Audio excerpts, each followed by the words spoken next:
Hello, this is Dr. Jeff, and today I wanted to talk about how to have the best summer.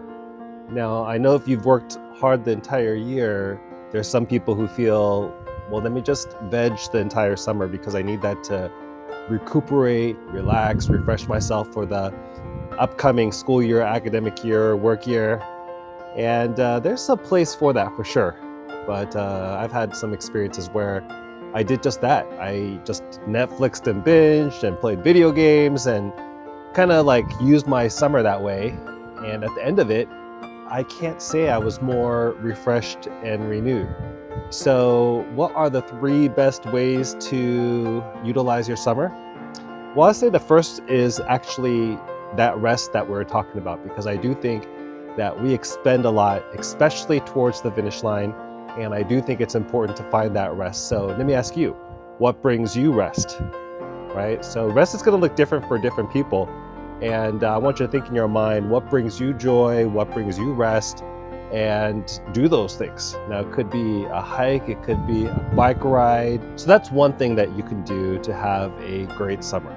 And let me go ahead and share the second thing.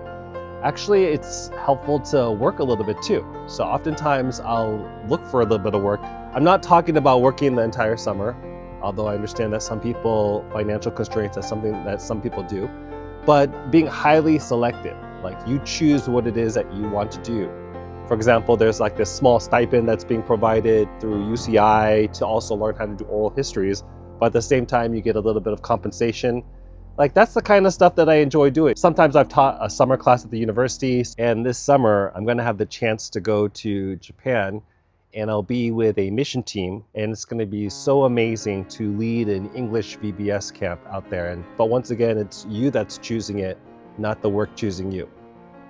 Actually, another work that I'm doing this summer is writing a book. So there's some thoughts I've been percolating in my mind for a long time.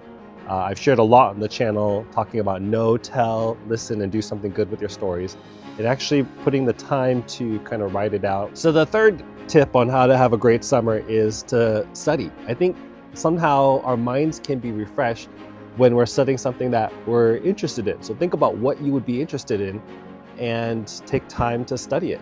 I know for myself, I've been invited to be a part of the Holy Land Democracy Project. So it's going to be a really awesome opportunity to study about the Holy Lands, Israel, Jerusalem, and have a chance to get to learn more, experience and understand that location and space. So I'm very excited about that too.